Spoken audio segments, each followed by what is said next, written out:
life is filled with swift transitions. We have good days and bad days. We have highs and lows. We have happiness and sadness. At one moment, we are prospering. The next moment, we are suffering. The life of creation appears as one big roller coaster. At one moment, we are bursting with praise, and the next moment, we are swallowed in grief. Sometimes I question, why, Lord? Why is my life filled with joy in one moment, and the next moment I find myself agitated? Why at one moment my life is filled with so much strength, and the next moment I can barely find the courage to lift myself out of the bed? Why, Lord? Why, Lord? Why, Lord? As I was going through the week, just watching, paying attention to news and social media, and also to concerns as on Wednesday night, as brother led us in prayer after Wednesday night's Bible class. And there are some concerns that we have. There's the concern about the surge with COVID, as COVID continues to surge in our nation, in our communities, in our neighborhoods. And then there are murders that continue to remain prevalent in our lives that we have to experience losing loved ones, people that we've cried with, people that we've laughed with, people that we just enjoyed life with are no longer here with us. Then there are those that, as we continue to strive to be good people and strive to be respectable people, there are enemies that continue to get in our way to try to hold us back and try to stifle us by their schemes. These moments in our lives make it very hard to trust in God. How do we continue to trust in God when our lives are filled with so much pain, so much sorrow? So we lament.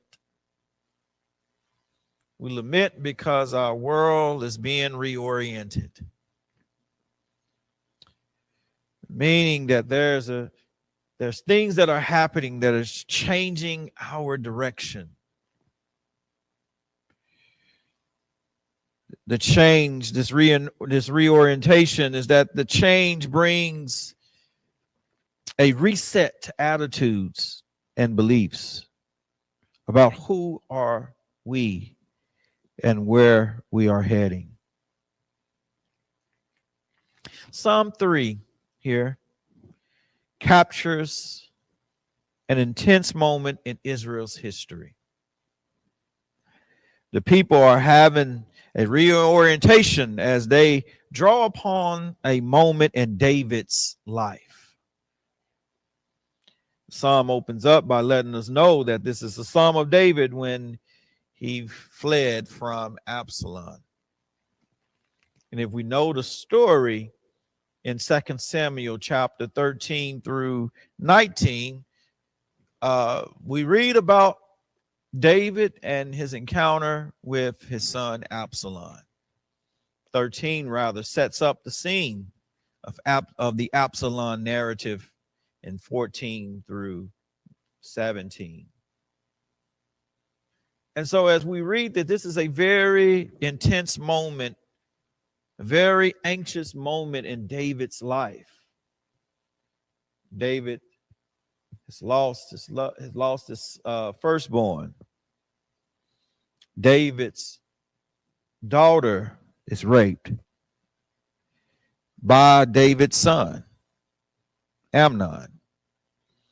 David loses his son, Amnon. And then later on, David loses his son, Absalom. This is very intense moment.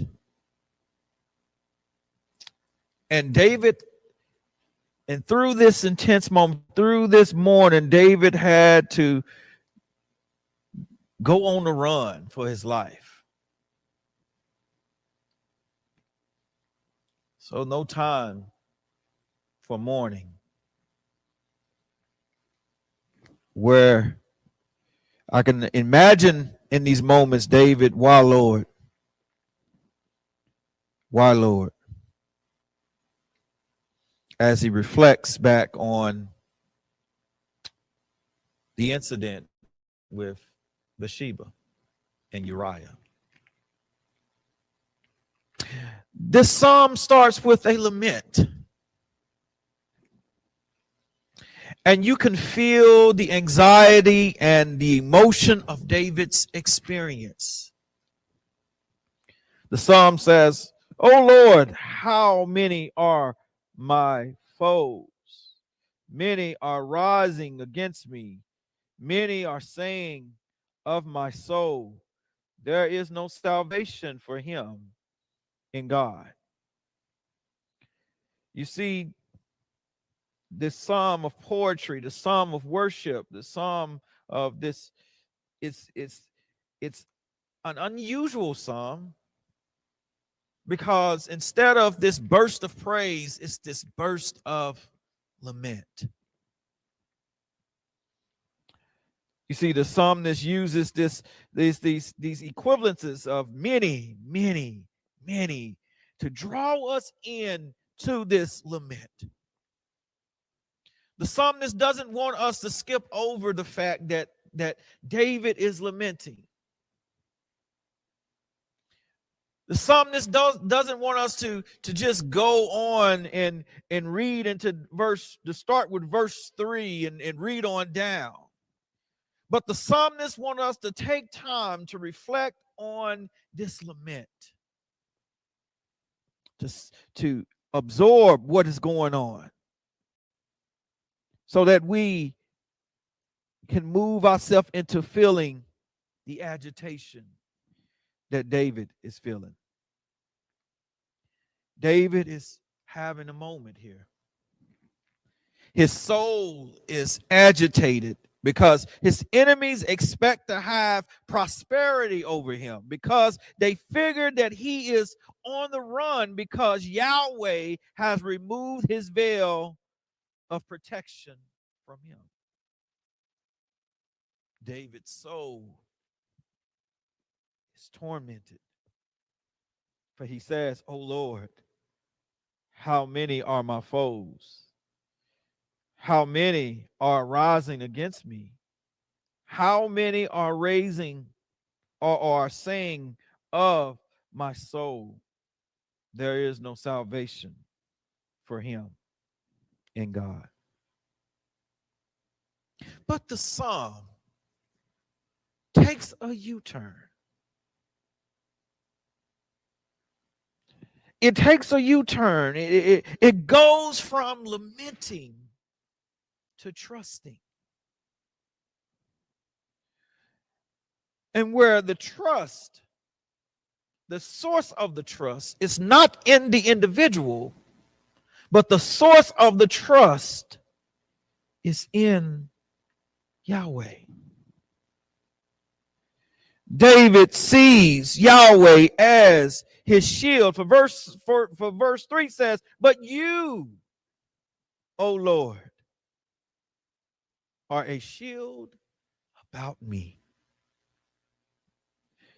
Yah, for David, salvation signifies protection. David describes Yahweh as his shield to show Yahweh's significance to his life and his soul. You see, in the battle, there was two shields that they would normally use. There was the Sasina, which was a shield that fully guarded the body. And then there was the Maggin, which was a smaller round shield. And so these two shields were normally utilized in battle.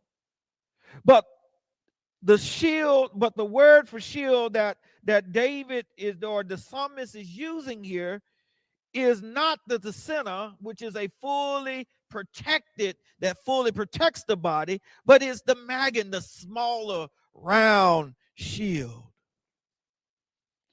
I got puzzled there, because why would the psalmist describe God as a smaller shield rather than the shield that protects the whole body?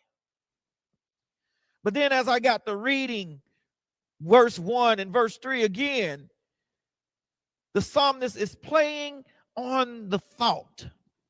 You see, in verse 1, and it's probably, and you have to look at the Hebrew to get verse 1, to get this extra term that is used. And the extra term that is used in verse 1 that's not in our English text is a word for distress, meaning that his enemies are, as they are increasing, is the more that they are increased, the more the threats are coming, the more that his soul is in distress. And so the word of distress here, it's tight, meaning it's choking his life. It's immobilizing him, reducing him to where he can no longer be able to function. In other words, David says that these enemies are impeding my freedom and my liberty. I cannot breathe. I can't breathe, oh Lord. I need to breathe, oh Lord. Life is escaping my soul, oh Lord. And so the play on thought is that he uses the shield because, see, with this big shield that protects the body, it immobilizes you. But the smaller shield is able to give you mobility so that you can make a turn this way or that way to see who's all encompassing you.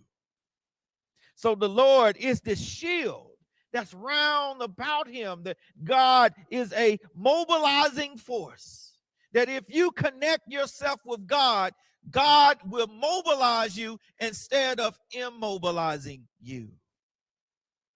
But he says, but you, O Lord, are a shield about me. My glory, kavod, it means that you manifest yourself in my life, and the lifter up of my head, which signifies that not only you give me mobility, but you make me too powerful to be defeated or overcome. This is why David, it's a play on thought. You see, the enemy is trying to strip away his freedom and liberty. But God, he sees, trust God is a reliable source,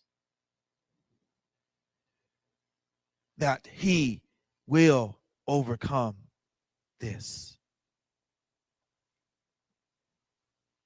I don't have enough time this morning to go through it'll take me more time to build the rest of this psalm for you. But if you come back on next Sunday, I promise you, we'll catch some more of this. But I want to leave you with one takeaway this morning as I close. People will tell you, as followers of God, that you shouldn't worry, that you shouldn't cry, that you shouldn't lament, that you ought to be faithful and strong. But being faithful and strong doesn't isolate the periods of lamenting. So by all means, lament.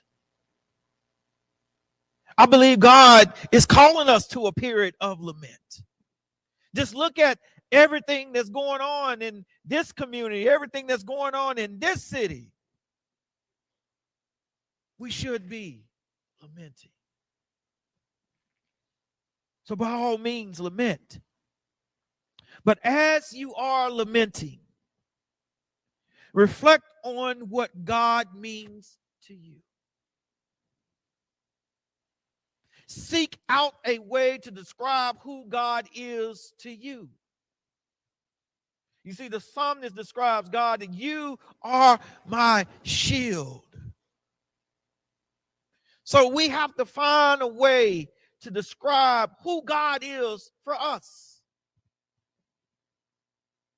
And once you find comfort in that description, let that description of God be the avenue to you placing more trust in God.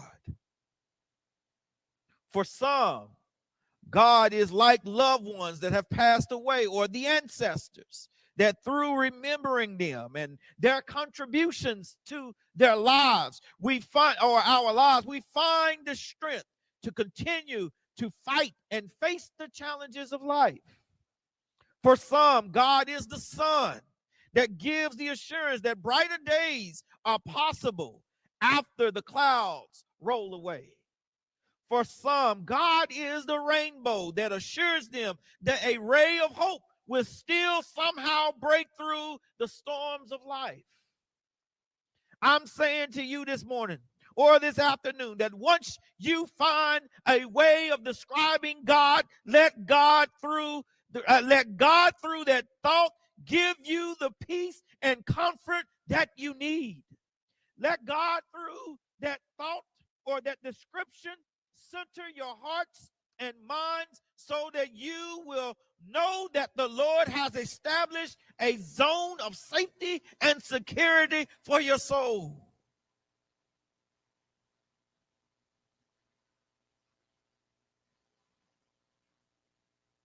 We are guaranteed God's security and safety because we have been washed by blood.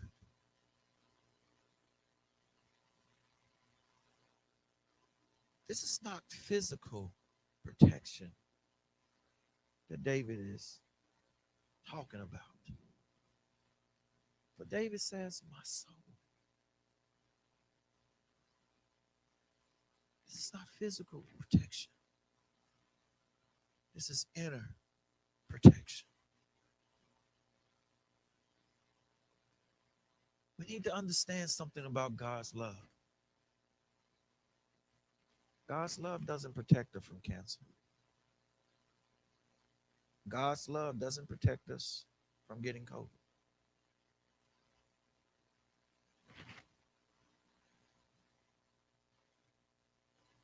God's love is not going to stop my parents from getting old. But what God's love will do is give me inner peace that says, Lord, whatever happens, I'll be okay.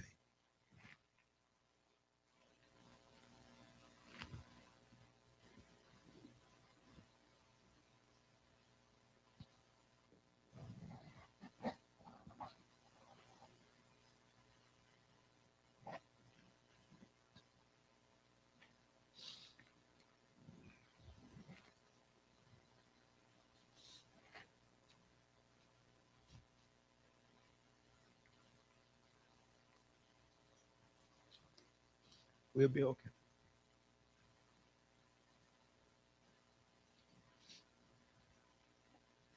We'll be okay. That's what God's love assures us we'll be okay. May God continue to keep you. May God bless you. That's my prayer.